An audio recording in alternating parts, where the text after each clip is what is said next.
오늘 함께해 주실 네 분 소개해 드리겠습니다. 정철진 경제 컬럼니스트, 박지훈 변호사, 홍종선 대중문화 전문 기자, 백기종 전 수서경찰서 강력팀장 네 분 나와 계십니다. 어서 오십시오. 안녕하십니까? 예. 자, 오늘 첫 번째 얘기할 부분이 롯데그룹 얘기입니다. 네. 롯데그룹 얘기인데 이게 아주 흥미진진해요. 뭐 비밀 금고를 갖고 나왔다. 비밀 금고 속을 뭐 어떻게 했다. 뭐 30억 원이 나왔다. 자, 근데 일단 300억 원 얘기부터 해야죠. 그렇죠. 네. 매년 300억 원씩 받았다는 거예요. 그러니까 그렇습니다. 신동빈 회장하고 신격호 총괄회장이 예, 연간 300억 원씩 받았다는 것이고요. 이제 네. 어제 압수수색 하다가 이제 그 첩보를 하나 얻지 않았습니까? 예, 신격호 총괄회장의 집무실이 롯데호텔 34층인데 네. 바로 밑에 층 33층에 비밀의 공간이 있더라. 거기 열고 들어갔더니 예. 금전 출납부가 있었던 것이고 금전 출납부를 열어봤더니 예. 방금 얘기한 그 대목이 나온 겁니다. 연간 신격호 총괄회장에겐 100억, 신동빈 롯데그룹 회장에겐 200억씩이 들어갔기 때문에 이 돈이 뭐느냐? 이제 검찰은 비자금 성격이 아니냐라고 이제 밝혔는데 여기에 대해서 롯데그룹은 그렇지 않다. 이거는 급여와 배당을 합친 돈이다. 이렇게 해명을 하고 있습니다. 급여와 배당이 합하면 1년에 300억 원이다. 근데요, 이게 약간 좀 있어요. 매치도 되기도 합니다. 아, 그래요? 예, 그러니까 신격호 회장은 실현한 급여와 배당을 합친 게 61억 원이거든요. 그러니까 100억보다는 차이는 있지만 신동빈 회장 같은 경우에는 급여와 배당을 합친 게 연간 한 210억 이거 정도 됩니다. 그러니까 어느 정도 괴는 맞지만 이건 좀 파헤쳐볼 대목이죠. 뭐 그렇게 돈이 많으면 그냥 돈 주고 이거 미안하지만 저 여기서 아파트 하나만 사가지고 뭐 이렇게 할 수도 있는 상황이겠네요. 그렇죠. 사실 그 돈이 사실은 많은 이유가 뭐냐면 검찰이나 지금 사정 당국에서 유심히 보는 부분은 그 돈을 갖고 정확하게 회계 처리가 안 된 부분들이거든요. 결국은 불법적으로 아니면 세금 탈세 목적 아니면 그게 정치계로 갈 수도 있고요. 그렇게 갔을 가능성이 있기 때문에 지금 자금의 성격이 가장 중요하다는 것이죠. 바로 그 부분이죠. 돈을 어디다 썼느냐가 결국은 중요한 거 아니겠어요? 네, 그렇습니다. 지금 검찰이 비자금 조성 경로 지금 확인을 시작했는데 신격호 총괄그룹 회장, 그다음에 신동빈 현 회장을 탁기수로 삼는 게 지금 여기저기 나타나고 있죠. 예. 자, 검찰에서 흘러나온 게 뭡니까?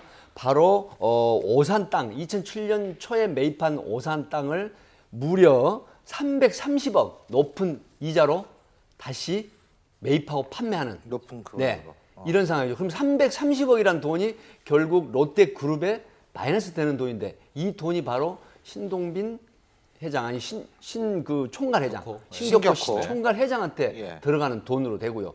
또 많죠. 경남의 땅 이런 형태로 해서 회사에 손해를 입히면서 그다음에 신동빈 총괄 회장이 신동빈 회장이나 신동빈 총괄 신격호 회장이나 이분들에게 들어간다는 것이거든요. 저도 신씨입니다. 아예 헷갈리실 거예요. 그래서 이런 부분을 검찰이 지금 예리하게 주시를 하고 있다고 예. 합니다. 돈을 어디다 썼느냐. 그런데 여기서 또 한 가지 우리가 주목해야 될 게 항상 이런 사람들은 자금 관리인을 두잖아요. 그렇죠. 그죠? 네. 자금 관리인도 있죠, 지금. 네. 두 사람이라고 사람이죠. 그러죠. 그렇죠. 이게 이제 차이가 뭐냐면 현재 신동빈 회장 치킨 3인방은 뭐 황갑규 실장, 이인원, 소진세 이렇게 돼 있지만은 지금 검찰이 정보를 빼내오고 있는 인물은 예. 실은 이모 전무라고 해서 예. 전에 비서실에 근무했던 인물입니다. 예. 그러니까 지금 나오고 있는 이모 씨와 류모 씨가 있는데 이모 씨 같은 경우에는 실은 신동빈 회장의 측근이기는 했지만 예. 최근에 어쨌든 이 비서실에서 힘이 정책본부로 넘어가면서 약간 관계가 뭐 서먹해졌다 이런 얘기가 있거든요. 그 부분이 중요해요. 예. 그래서 아마 그 뭐 비밀의 공간 이런 것들이 다 이 이모 씨, 이모 전무로부터 지금 나오고 있는 그런 상황이거든요. 그렇죠. 이번에 그 30억이랑 그 뭐 서류 뭉치 다발도 사실은 그 이모 씨의 처제 집에서 나온 거 아닙니까? 그러니까 일단 그 34층은 텅 비어 있었고 33층에는 그 이제 그 금전 출납부와 통장이 있었고 그러면 돈이 어디 갔느냐 이제 돈이 나온 부분이 오히려 처제의 집이었고 근데 그것도 요번에 검찰 수사를 피해서 빼돌린 게 아니라 지난해 그 형제의 난이 났을 때 그때 이제 미리 옮겨놨다라는 그 얘기가 나오고 있지 않습니까? 매년 300억씩 버는 사람인데 30억 정도는 그건 진짜 뭐 비상금 정도 아니겠어요? 예? 와, 근데 어마어마하네.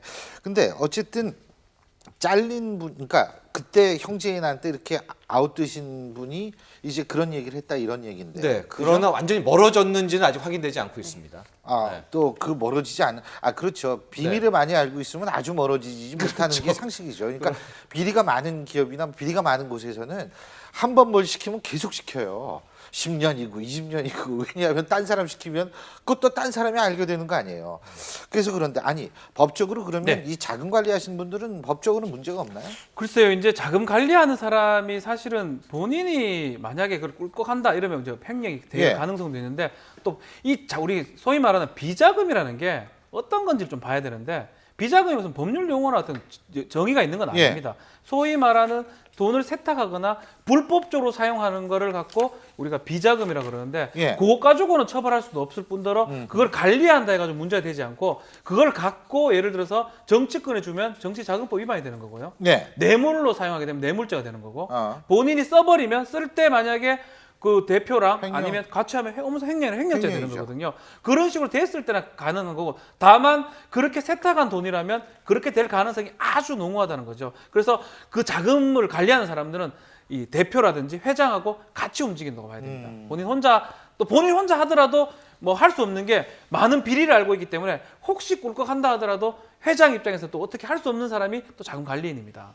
비자금을 조성 경로를 지금 파악하고 있는 또 타깃이 지금 이번에 30억과 함께 그 처제집에서 발견됐다는 중에 중요한 그 장부. 이모 씨의 예, 처제죠. 이모 씨 처제 양천구 서울 양천구에 있는 집인데 거기서 중요한 단서가 나왔다는 거 아니겠습니까? 예를 들어서 이 거래 장부, 소위 말하면 밖으로 밝혀지면 안 되는 이런 거래 장부, 비자금 내역 이런 부분들이 밝혀졌기 때문에 이 부분이 올척을 했다. 지금 검찰에서는 그런 얘기가 나오고 있다고 하는데 뭐 사실 그 MB 정부 때 바로 신 교수님 사는 데서 멀지 않은 그 제2 롯데월드 지금 할주로 3도 각도를 변경하면서 사실 10년 동안 전 정부 전 정부 3대째 반대를 군에서 했기 때문에 그 허가를 안 해줬는데 MB 정부 때는 이게 통과가 됐죠. 근데 이번에 지금 오늘 나오고 있는 게 그 천모 씨. 중장 예. 이게 13억 요원이 건너갔다. 예, 이런 12억이라는 측면이 얘기 13억이라는 예, 뭐 12억 13억이라고 하는데 예. 이런 부분이 지금 종합적으로 이 첨단 범죄 수사부하고 특수부에서는 아마 맞춰보고 있다. 그래서 아까 신 교수님이 말씀하신 비자금으로 조성한 돈이 어디로 갔느냐. 그게 이 향방이 중요하죠. 지금 최고로 초미의 관심이라는 겁니다. 지금 팀장님이 제가 질문해야 될 걸 대신 말씀해 주셨는데 그렇습니다. 진짜 제일 중요한 게 제2롯데월드 문제 그리고 사실 이건 안보에 관한 문제도 되지 않습니까? 이 부분이 지금 이제 어떻게 되느냐에 따라서 롯데그룹이 받는 타격, 특히 여론의 악화 이런 것도 굉장히 있고 정치권도 좀 그럴 것 같고요. 예, 결국 맨 마지막에 이번 검찰 수사의 끝은 이 제2롯데월드 특혜 인허가 관련을 하고 활용점점. 있죠. 그러나 가는 데까지 과정도 있고 검찰 입장에서는 대의 명분도 있기 때문에 하나씩 쳐가고 있는데요. 이번에 검찰 투입된 3개 부서 보시면은 특수부, 특수사부 있고 첨단사업수사부 있지만 마지막 하나가 방위사업수사부거든요. 그러니까 방위산업수사부가 같이 지금 수사에 동참하고 있다라는 것은 결과적으로 성남공항 활주로 3도 튼 그 과정에서 이게 어마어마한 일 아닙니까? 그러니까 예. 전투기가 내려오는, 그러니까 출발하는 것도 중요하지만 이제 기름 주위로 내려와야 될 때 이게 돌아서 내려와야 된다고 해서 무려 그 10몇 년간을 허가를 안 해줬던 거거든요. 더군다나 성남공항, 서울공항이라는 게 최북단에 있는 전투기가 뜨고 내릴 수 있는 군사 기지 아닙니까? 그렇죠. 최북단. 예. 그러니까 이제 더욱더 그러는데 뭐 정치권으로 이게 어떻게 넘어가느냐 안 넘어가느냐 두고 봐야 되는 문제지만 제가 한 가지 여쭤보고 싶은 게 있어요. 롯데그룹 미래가 어떻게 될 것 같으세요? 제가 미래까지는 볼 수 없지만 단기적으로 확실한 것은요. 호텔 상장은 완전히 무산됐다고 네. 보고요. 이제 하반기에 면세점을 추가 서울 시내 면세점을 주기로 했거든요. 그 선정에서도 아마도 안타깝게도 제2롯데월드가 또 신청하는 조차도 힘들 겁니다. 이 정도 여론이라면. 그리고 그렇게 지금- 된다면 네. 네. 검찰이 이제 지금 오너 일가를 정조준하고 있는데 예. 사실 지금 너무나 많은 그 자료나 그 돈의 출처들이 너무 자세히 나오다 보니까 이 정보들의 출처가 어디냐라는 부분에 대해서 시민들의 관심이 높은데요. 예. 일단 그 금고직이 두 사람의 입에 그 이제 쏠리고 있습니다. 그 예. 눈이요. 근데 또 이 두 사람이 보면은 사돈지간이잖아요. 그 이모 전무의 예. 변호사 딸과 류모 전무의 공군장교 아들이 결혼을 했단 말이죠. 예. 그러다 보니까 이 두 사람이 서로 사돈지간이고 아들과 딸이 결혼을 했는데 두 사람에게 불리한 정보가 나갈 것 같지는 않고요. 오히려 불리하다면 지금 오너 일가에 불리한 여러 가지 아하. 정황들이 나가지 않겠느냐. 게다가 지금 이 30억을 그러니까 어떻게 말하면은 이모 전무가 처제집에서 발견했다. 이게 횡령 혐의가 될 수도 있지 않습니까? 본인이 이게 횡령이 그렇죠. 아니다. 이 예. 자금의 조성 과정부터 보유 이유까지 나는 횡령이 아니었다라는 거를 입증하는 과정에서도 또 더 많은 정보들이 나오지 않을까 기대해 봅니다. 그래서 이 제가 볼 때는 이 롯데그룹의 미래가 상당히 좀 불투명해지는 건 아닌가 이런 생각이 듭니다.